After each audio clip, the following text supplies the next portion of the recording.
9 exclusive. A little girl grabbed by a stranger at the Colonnade shopping centre. A suspect tonight detained by police. Our police commissioner's brave return to duty after the heartbreaking loss of his son. Shock revelations as a man faces court charged after the death of a woman in her Redwood Park home. A hero to the world. Now a very special new role here in South Australia for Dr. Richard Harris. And former Port Adelaide champion Warren Tredrea wins a divisive board battle. But will he back the coach? This is Adelaide's 9 News with Brenton, Ragless and Kate Collins. Good evening. A southern suburbs mum has told 9 News of the frightening moment a stranger grabbed her little girl at the Colonnade shopping centre. Samantha Hogan is live with more on this story. Sam, the stranger's been detained by police.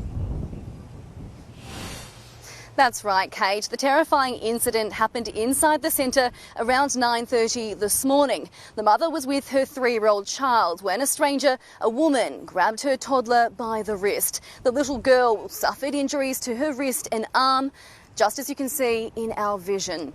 The mother, who wishes not to be identified, today left shaken by the incident. So scary to just think that if I did not turn around within that 30 seconds, who knows what would have happened to her. Broad daylight, middle of shopping hours, who would grab a child? And then I came to the realisation after seeing the mark on her arm. I've been told the woman responsible was involved in other incidents involving children, with reports she was also caught approaching children in prams at the shopping centre. Tonight, the suspect has been detained by police and will undergo mental health assessments. Kate? Sam, thank you. It's a moment few South Australians will ever forget. When it was announced our police commissioner's youngest son had been killed in a tragic road crash.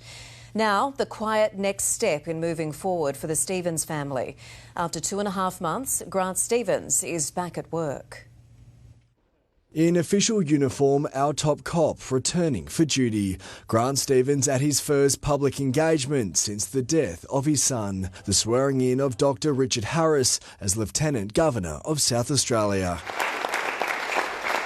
The Commissioner's returned to work 2.5 months after 18-year-old Charlie was killed in an alleged hit and run at Gula Beach during schoolie celebrations. Today it was quiet words with other dignitaries. He previously reflected on the moment which shocked the state and broke his family's hearts. Emma and I got the phone call that no parent wants to receive, and as a result of that, we lost our Charlie. It's understood Commissioner Stevens quietly returned to the office at some time within the last 10 days. The government expressing gratitude for his dedication to the job. I think that Grant's pretty keen to be back on deck.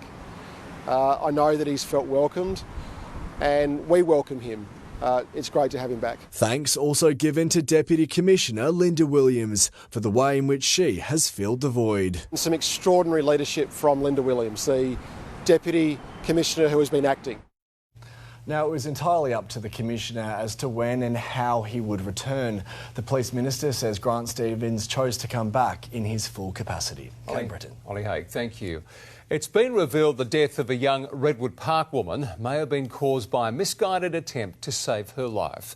Her fiancé is tonight in custody, accused of injecting her with methamphetamine in what's alleged to have been a bid to stop her overdosing on heroin.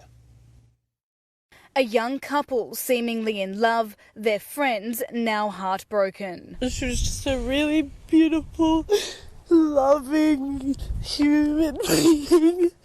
And this is just such a tragic thing.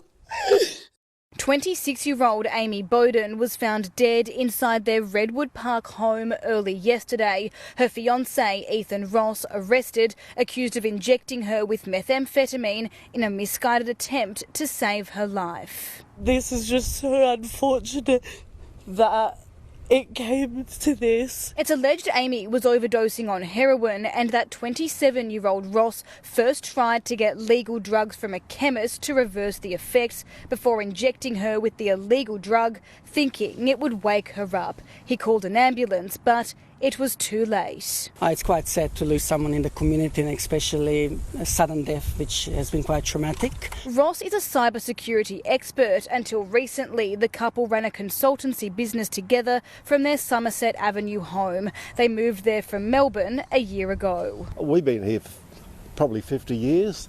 Never seen anything like it before. Ross faced the Elizabeth Court this afternoon. The charge is administering a drug of dependence. He shook his head as it was read aloud. His parents were there but did not comment outside. An autopsy will determine if the methamphetamine was the cause of the death. This is going to be very heartbreaking. A decision on home detention bail will be made next week. Inga Nielsen, 9 News. Full of optimism and promise, and always with a big smile. They're some of the words used to remember the young international student killed by a fallen tree branch in the North Adelaide parklands. Members of her family today arriving from Indonesia, preparing to take her body home. Fit and healthy, loving her life in SA. Alafia Suryo loved cycling, running and cars, moving to Adelaide a year ago to undertake a master's degree at Adelaide Uni. In Adelaide, she was very, very happy because she could express her feeling there. But on Wednesday, the 22-year-old, out for a run, was resting under a tree in the parklands when a large tree branch fell and killed her. Her best friend at home in Jakarta describing her as a dedicated friend and a smart student, wise beyond her years. I don't know why it happened to her and why she gone too soon. 9 News understands Alafia's family arrived early this morning and visited the site of her death. Some of her teachers also laying flowers there today. They say she was a young woman full of optimism and promise, quietly confident and always with a big smile on her face. While on social media, her grieving mother said Fia was a child who always looked after her parents. God willing, she will get the best place by God's side. Rest in peace, my darling. I love you so much. You're just like my big sister that always guides me. It's understood Alafia's body will be repatriated to Jakarta this weekend ahead of a family funeral. While detectives prepare a report for the coroner, they're calling for witnesses to come forward, including an older man and woman who left the scene here before police arrived on Wednesday. Brenton. Thank you, Josie. Former Port Adelaide captain Warren Tredrea has won a high-profile battle to join the Powers Board, narrowly beating fellow club great Bruce Abernathy in a members' vote. The man who once described Ken Hinkley's position as untenable now says he wants to help the coach win this year's flag. From on-field champion to key player in the Alberton boardroom. Warren, welcome. Thank you. Thanks, David. A ballot between the AFL Premiership captain and Port Magpies Premiership player Bruce Abernathy, giving Tredrea a wafer-thin victory. He secured 50.9% of the vote compared to Abernathy's 49.1%, all that separated them, the votes of 199 members. And David called me with that great result. I was pretty happy. The kids are happy. The chairman insisting he's happy as well. Absolutely no awkwardness at all.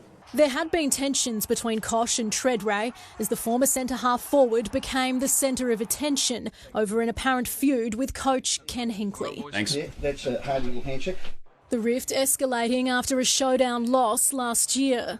I think Ken's position, sadly, is untenable so early in the season, off the back of conceding 39 goals in 2 weeks and lacking effort. I was open at the time, my thoughts. We're all grown men, we've moved on from there. I am welcoming and absolutely happy for anyone that the members elect.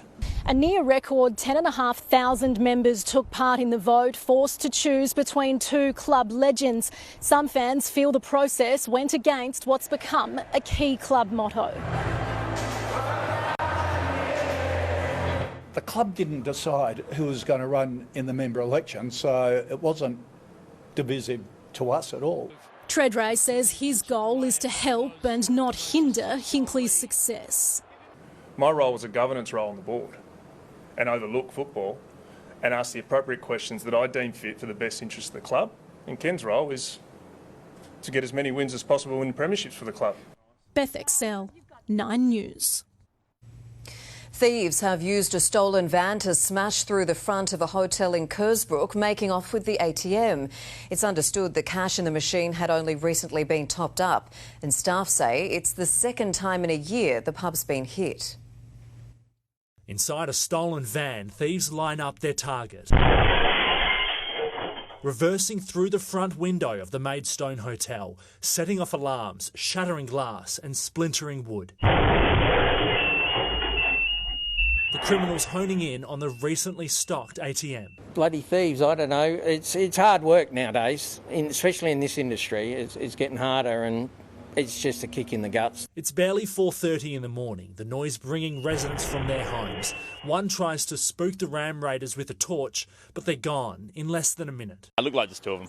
Yeah, they were carrying on a bit and then, yeah, like I said, they weren't quiet at all. They just wanted to get in and out. The Ford van had earlier been stolen from Tanunda, found burnt out within the hour a few kilometres away, parts of the shattered ATM nearby. In summer, that's not a good thing. Lots of people around here in the CFS, fire station's just up the road there. Despite the loss and damage, staff at the Maidstone Hotel were determined to open, boarding up the front, ready for lunchtime trade. The local community happy to help. They've tried really hard over the past few years to bring it back to life, and it's a really nice place for families and stuff, and we don't want that to change. Police have yet to find the thieves.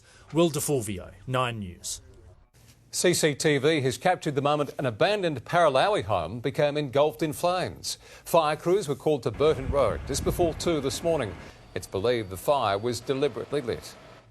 Police have used tyre spikes in a bid to stop an Audi driver during an early morning chase. The sedan's tyres were spiked on Melbourne Street in North Adelaide just after 3 a.m. But the chase continued with the vehicle on its wheel rims, ending outside the Royal Adelaide Hospital's emergency department, where the driver was arrested. Police say the 54-year-old Parkside man refused a breath test and was carrying a weapon. A fourth teenager has been arrested in relation to Adelaide's spate of small business break-ins. The 14-year-old from Seaton charged over raids on 4 small businesses at the Brickworks just before 1 on Wednesday morning. Another 14-year-old, also from Seaton, is charged over the same spree. Both were ordered to face the youth court today. The state government has signalled big changes to Adelaide's train network in a bid to lure more commuters onto public transport. Responding to online speculation about a rail overhaul, the Transport Minister has told 9 News there will be changes when the government takes back control from private operator Keolis Downer next year. One possibility is more express services in popular lines. I'm not going to speculate about what it is we're doing, but what I want to do is make it easier, cheaper, faster and have better amenity to get people off our roads and onto our public transport. Public transport patronage remains lower than pre-COVID levels. They're the future of air warfare, pilotless killer drones. And Australia is tonight a step closer to having its own homegrown fleet. If the ambitious project goes to plan, it could be a lucrative defence export. Meet the Ghost Bat, Australia's next generation fighter. A crewless killer drone, it can go on bombing or surveillance raids alone or provide extra firepower for piloted stealth missions. This technology has the potential to turn a single fighter jet into a fighting team with advanced sensors that are like hundreds of eyes in the sky. Ghost Bats are the first combat aircraft designed and built in Australia for 50 years. A project begun under the previous government. It's receiving another $400 million to take it to market. Both for the Australian Air Force and for international customers in time. Not only sort of a domestic benefit, but this will enhance our global reputation. But it's the reputation and quality of the ADF that's under fire from the Defence Minister. There is a way to go before we have that culture of excellence. I suspect Richard's frustrated as I was with the delivery of some of the programs and the cost overruns. Another source of tension is a difference of opinion between Defence and its civilian masters on what projects should be a priority. We need to be faster in our decision making and faster in our delivery. The speed of the boss is the speed of the team, and Richard Marles is low speed and high drag. Defence has a well-earned reputation as a department that eats its ministers. There were 6 in 9 years under the coalition. But Anthony Albanese is backing his man. We have a fantastic minister in the Defence Minister. Andrew Probyn, 9 News. And Nine's National Affairs editor Andrew Probyn has more on unexpected drama from the first week of Parliament involving Barnaby Joyce, a planter box and a passerby. Barnaby Joyce is no stranger to controversy. His personal life has regularly intruded into his public life, and today's no different. A video has emerged of the former Deputy Prime Minister and Nationals leader sprawled on a Canberra pavement. It was late Wednesday night. He could be heard talking on his phone using colourful language. Barnaby Joyce told 9 News he'd fallen off a planter box while chatting on his mobile. "If I had known someone was there with a camera, I would have got up quicker," he told 9 News. Maybe some things simply defy explanation. We've been given our first look at the prize our athletes will be competing for in Paris, with the designs unveiled for the Olympic and Paralympic medals. The winners will each take home a piece of Paris, literally, with a section of iron taken from the Eiffel Tower incorporated in the centre of each medal. It's the moment an athlete becomes an icon.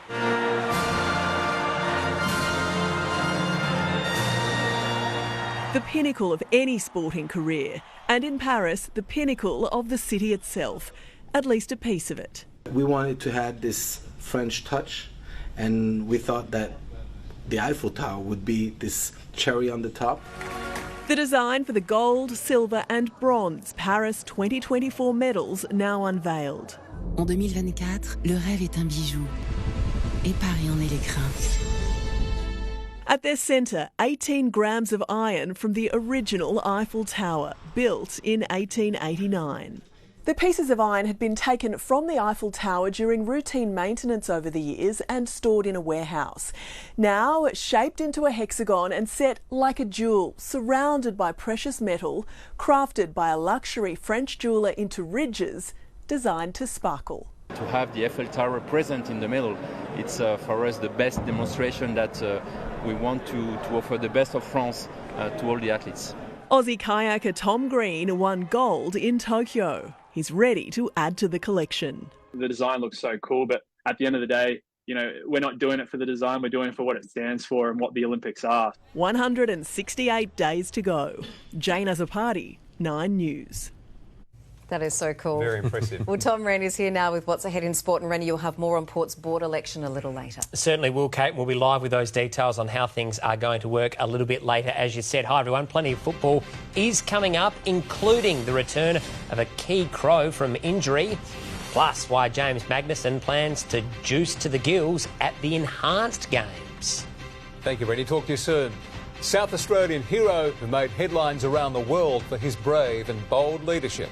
Still to come tonight, Dr Richard Harris adds another honour to his long list of achievements, sworn in as our Lieutenant Governor. The details next. And Aussie superstar Margot Robbie spread some much-needed cheer at a children's hospital.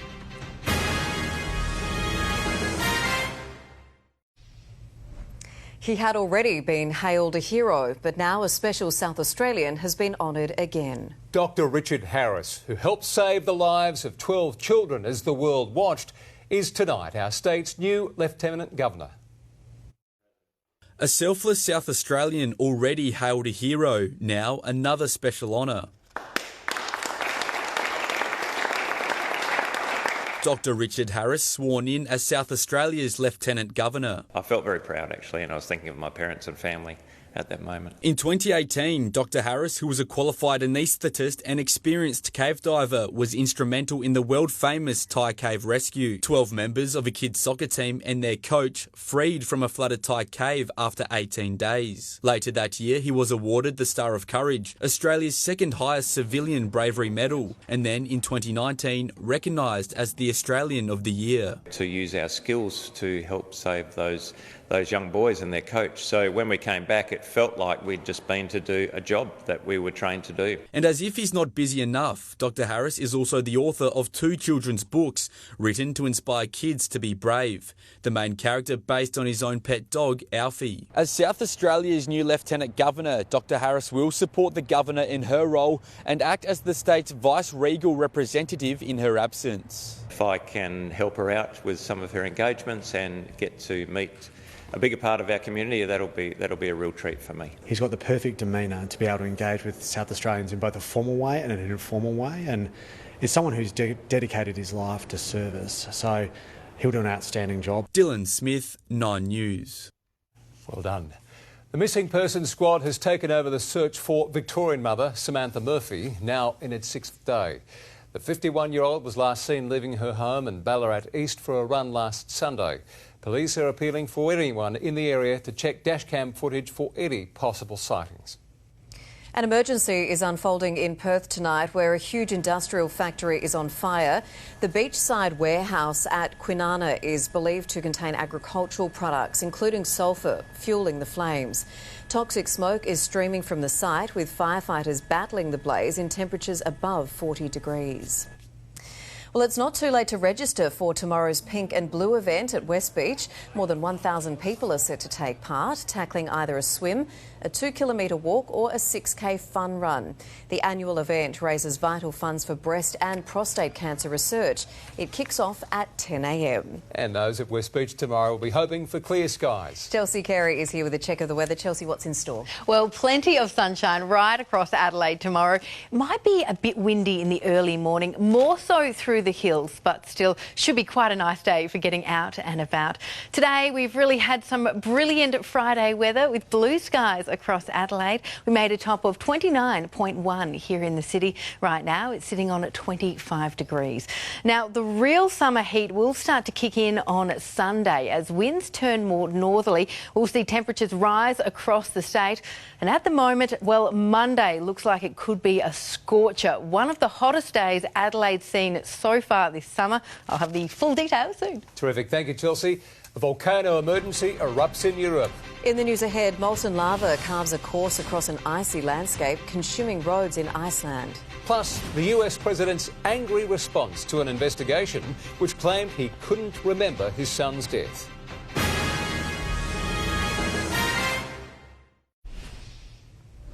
US President Joe Biden has addressed the nation to reject a withering assessment of his memory and mental abilities contained in a special counsel report.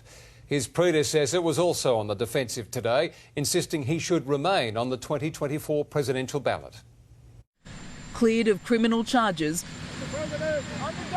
the US president tried to wave off the special counsel's scathing assessments. That there are no charges should be brought in this case.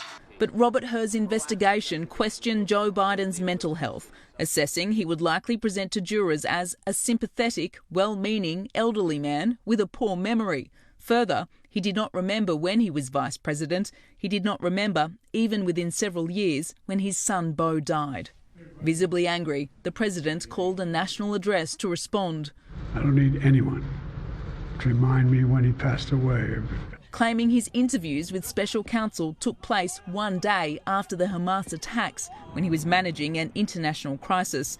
He then misspoke on the topic. Initially, the president of Mexico, Sisi, did not want to open up the gate. Calling Egypt's El Sisi the leader of Mexico.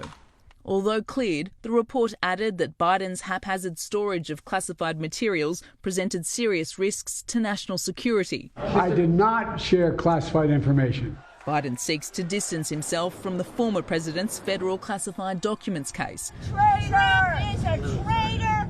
Today, Donald Trump's legal team were on the defensive for a different matter, as the Supreme Court considered if he should be kicked off the 2024 presidential ballot after the state of Colorado struck him off the Republican primary. The Colorado Supreme Court's decision is wrong. President Trump did not engage in any act that can plausibly be characterized as insurrection. Colorado's lawyers argued that the US Constitution prevents anyone who engaged in insurrection from holding office, but they were met with a frosty response from the bench. And it'll come down to just a handful of states that are going to decide the presidential election. A daunting prospect, they appeared poised to back the former president, who stayed away from today's proceedings. We're leading everybody. We are right now. Is there any way we can call the election for next Tuesday? That's all I want. In the United States, Alison Petrowski, 9 News. Ukraine's armed forces will have a new commander-in-chief from today after President Zelensky sacked General Valery Zaluzhny. The shake-up comes after speculation of a rift between the pair. Zaluzhny will be replaced by Alexander Syrskyi, who is currently the commander of Ukraine's ground forces. For the third time in 2 months, a volcano has roared to life on the Ragless Peninsula in Ireland. A state of emergency has been declared, lava destroying key pipelines that provide hot water to surrounding towns in the middle of winter. The roar of molten lava. Sparking and bubbling in the early morning sun. A stream burning 1,200 degrees, churning through snowy surrounds. In its line of fire, this digger, the construction vehicle, ploughs on with its work, metres from danger. Eventually, it's forced to turn away with minutes to spare. A road near one of Iceland's top attractions, the Blue Lagoon, cut off. A fiery mess pouring across the bitumen, engulfing the highway, leaving several cars stranded. There had been warning signs before the volcano erupted near the town of Grindavik, with hundreds of small earthquakes in recent days. This is the third volcanic eruption on the country's Reykjanes Peninsula in recent months. The last one sent lava into homes in Grindavik in January. The small town has been evacuated for weeks. For a foreseeable future, the town is basically uninhabitable. There would need to be a cessation of activity in this volcanic system. I think the government is in the process of buying up everybody's houses to allow them to move on with their lives, but you've broken up an entire community by this eruption. This time, the town was spared, but key pipelines haven't been. A state of emergency declared after infrastructure that delivers hot water was destroyed by lava. Nearby residents now urged to conserve as much water and electricity as possible in the dead of winter. In London, Edward Godfrey, 9 News. After days of avalanche warnings, a wall of snow has barreled down the side of a hill in Kashmir, white powder swallowing up everything in its path. This month has brought heavy snow to the region. While this natural phenomenon was a fright for those facing it, there were no injuries or deaths reported. And there are enough obstacles to dodge when you're skiing, but those on the slopes in the US have had to contend with a galloping moose. The normally gangly creature hit top speed in the state of Wyoming, keeping pace with the humans. Thankfully, no one was hurt. The Queen has given an update on King Charles, days after he shared his cancer diagnosis. Queen Camilla visited Salisbury Cathedral, south of England, where she was asked how her husband was handling his treatment. He's doing extremely well under the circumstances, and he's very touched by all the letters and messages. You know, all the public has been sent from everywhere to them. That's very cheering. The King has postponed all public duties. Barbie superstar Margot Robbie has made a surprise appearance at the Queensland Children's Hospital.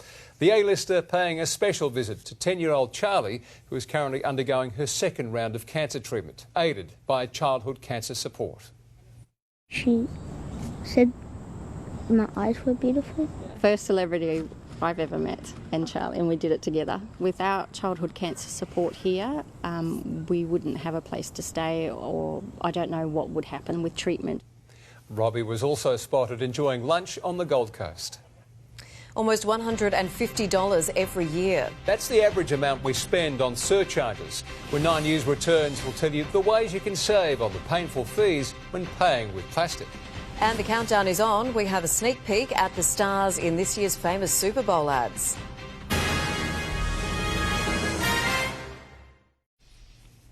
It seems the SunSmart message is getting through in South Australian schools. Cancer Council research says that half of all schools surveyed have 3/4 of their students applying sun cream before recess and lunch, a rate much higher than in other states. But there's more to be done. The Education Department launching a review of sun protection policies in all schools and childcare centres, including ensuring teachers are role modelling the safest behaviours.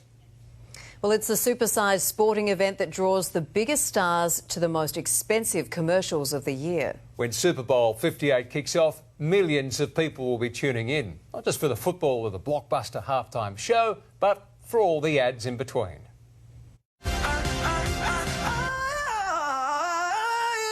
This is an Aquaman's audition for a musical or Peppa Pig's breakout role on the big screen.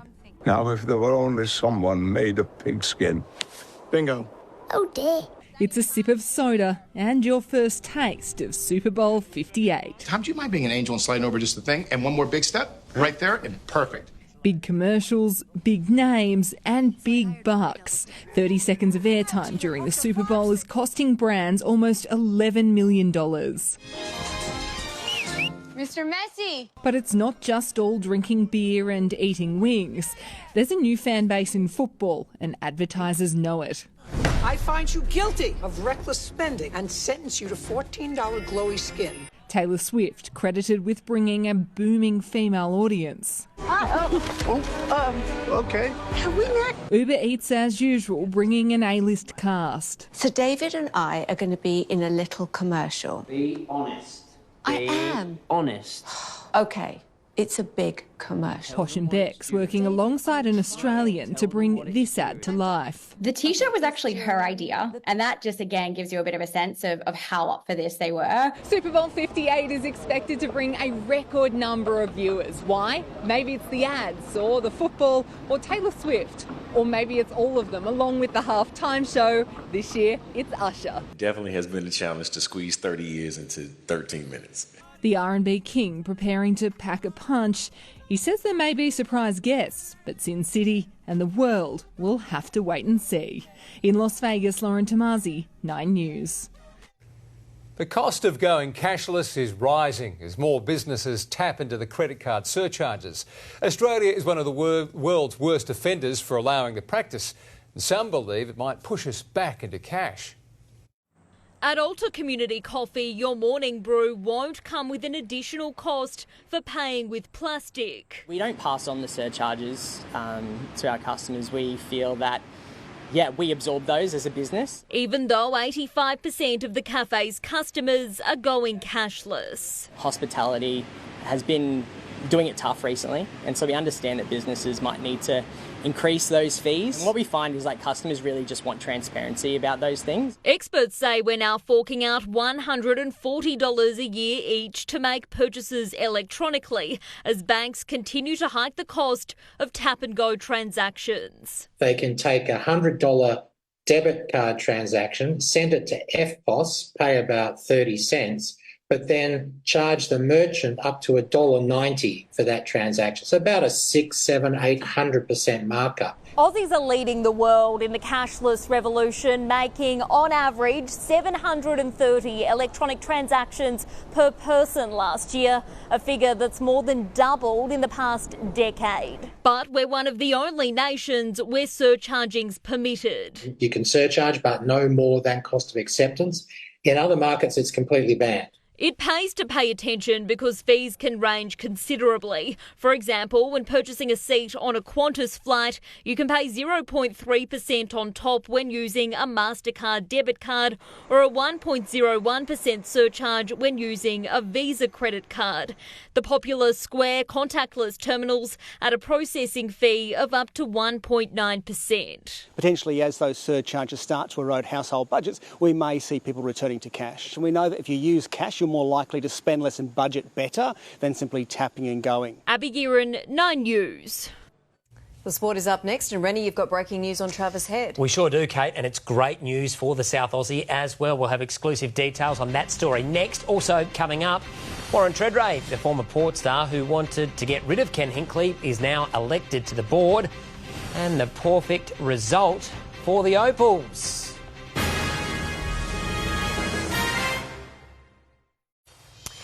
Hello again. Almost 1 year since describing Ken Hinkley's position as coach untenable, Port Adelaide Premiership captain Warren Tredrea has won a divisive vote to be elected to the club's board. Will Crouch is at Alberton with the latest, and Will, the power champion, will now have a say in Hinkley's future. Well, as a newly elected board member, Warren Tredrea will have a say in how the club operates and who's appointed into some of the key roles. Now, the annual general meeting got underway a short time ago here at Alberton, but the big story about Tredrea's appointment has been his relationship with senior coach Ken Hinkley. It's been contentious, it's been controversial, and Tredrea has certainly been Hinkley's biggest critic over the past couple of years, but he insists that's never been personal. It's always purely been about his passion for Port Adelaide and seeing the club compete for premierships. It's probably why he was so successful in winning that board seat. Now, he says he wants to grow that relationship with the senior coach as they look to break a premiership drought that now is in its 20th year. We'll grow that relationship. Previously, it's only ever been as a commentator and him being a coach. My role was a governance role on the board and overlook football and ask the appropriate questions that I deem fit for the best interest of the club. And Ken's role is to get as many wins as possible in premierships for the club. We're under no illusions. So, Rennie, Ken Hinkley's contract was extended by 2 years last year until the end of 2025. Certainly no questions at this stage about his commitment at Alberton, but if and when conversations about his future open up, whether that's next week or next year or the year after, Warren Tredrea will certainly have a say in those discussions. Interesting times ahead, no question about that. We'll crouch live with those details. Meantime, the Crows' gruelling pre-season continues at West Lakes. This morning's session, effectively an internal trial of sorts, with players going toe-to-toe in an extensive match sim. Despite wearing the non-contact hat, a strapped-up Josh Rochelli was a full participant after being managed through a corky earlier this week. Good news too for Wayne Miller as he ramps up his recovery after a hamstring injury. Well, Nine News understands South Aussie Travis Head is on the verge of signing a 3-year multi-million-dollar deal with Cricket Australia. Despite a relatively lean last month, the 30-year-old has enjoyed a stunning 12 months on the field on some of the world's biggest stages and is now set to be rewarded with increased security in the national framework. This deal is understood to be worth more than $1.5 million per year. Well, Australian selectors have warned fans to be patient with all-rounder Cameron Green. Green has retained his place in the middle order for Australia's Test tour of New Zealand later this month, but is still finding his feet at Test level. He'll get better and better, learn more about his game, but like any player, I don't think it's going to be a straight line. I think there'll be fluctuations throughout, as there always is.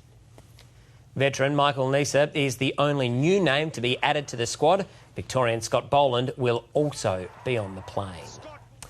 Well, Adelaide Thunderbirds recruit Romelda Aiken-George is vowing not to live in the shadow of Premiership hero Eleanor Cardwell. The 35-year-old looking to avoid comparisons with the departed English import and instead let her own talent do the talking. With just 2 months to the season proper, these Thunderbirds are gearing up for another title charge. But things do look a little different this time around. Superstar recruit Romelda Aiken-George slotting right into her new home. Really excited to be a part of the Thunderbirds family and really looking forward to see what we can do this year. Last year saw Eleanor Cardwell lead the Thunderbirds to the promised land.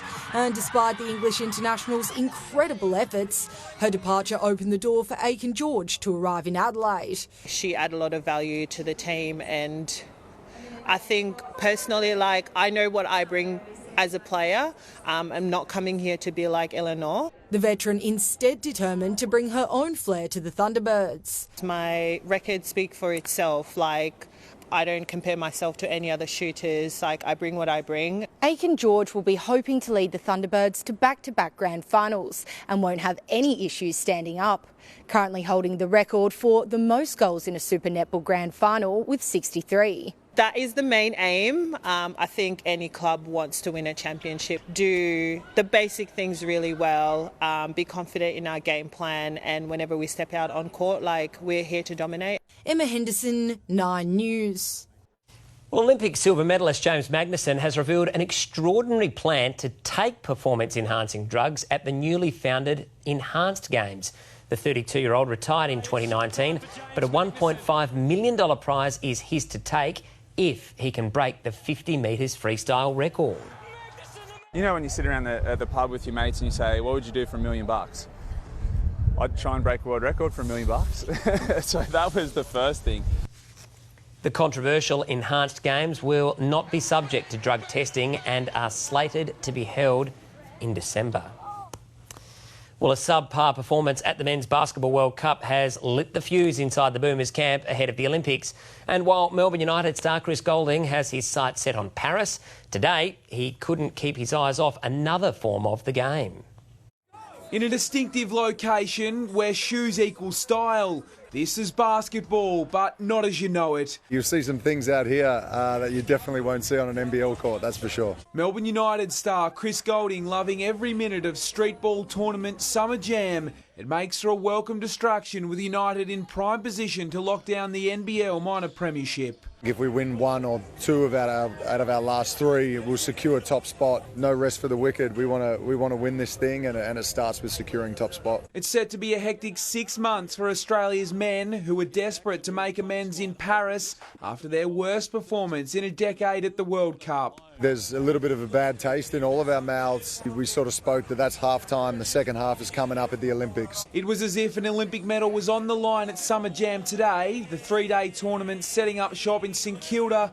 Now into its 12th year, it's the country's largest basketball festival. Where we come from, like basically just mates at the park to a full-fledged basketball festival, holding, national championships. The festival will culminate here on Sunday night with the men's and women's grand finals. The winners to take home $20,000 in cold hard cash. The Opals took their first step to qualifying for Paris, surviving a scare from Brazil and this feline court invader. What a game. We've seen it all tonight. While over in the States, Ben Simmons got his claws out in the Nets' heated loss to Cleveland. Braden Ingram, 9 News. And for tonight, that is our sport. Great stuff. Thank you, Eddie. Well, records have been smashed on Wall Street, with investors increasingly bullish about the economic outlook. Chris Kohler wraps up the week in finance.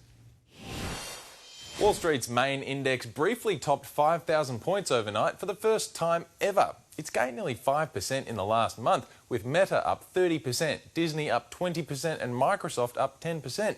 Hasn't even seemed to matter that Tesla has nosedived. Here on our market, record highs this month, but not today. The ASX finished steady, with major stocks showing a mixed bag of gains and losses. And the Australian dollar heads into the weekend worth less than 65 US cents. It's also buying 60 euro cents and 51.5 British pence. Thank you, Chris. Well, heating up in the coming days. Chelsea has the weekend weather for us shortly. Now, though, keep in mind tomorrow's speed cameras. Wake up and laugh with Adelaide's #1 breakfast show. Rudits and Laws, weekdays on 104.7 Triple M. For the latest Adelaide news and traffic.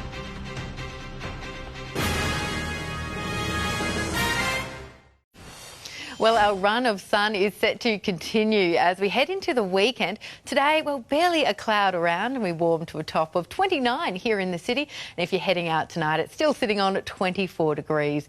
It has been windy at times along the coast and through the hills. Gusts over 60 k's an hour at Selix this morning. Breezy around the coast this afternoon, but temperatures have lifted nicely with all the sunshine. Glenelg made 29, 31 at Mawson Lakes and Elizabeth. Temperatures reaching into the high 30s through the far north. Renmark made it 35 too, but by the coast there's been the benefit of the fresher winds. So Kingscote topped out at 24, Highmarsh Island 21. Now we are in this stable weather pattern at the moment, but as winds turn more northerly on Sunday, we'll see more heat drag down over SA. That's going to send temperatures soaring. There's a fair bit of heat over in Perth at the moment. It reached 43 at the airport there today. Tomorrow looking at 41, while in the eastern states, Sydney could see a shower or two and a top of 26, some cloud around Melbourne and 27. Back home, hot through our far north. Most of the heat will be felt through those inland areas tomorrow, so up to 38 at Roxby Downs and Coober Pedy, but by the coast, a fresher 25 for Port Lincoln, 22 for Victor Harbour, while Murray Bridge is looking at a sunny 30. If you're heading out on the water, locally southeasterly winds around 15 knots in the morning, seas reaching 1.5 metres. Saturday, heading for 33 at Elizabeth, 31 at Marion, and if you're in the hills, 28 for Mount Barker. Here in the city, a sunny top of 31 degrees in store.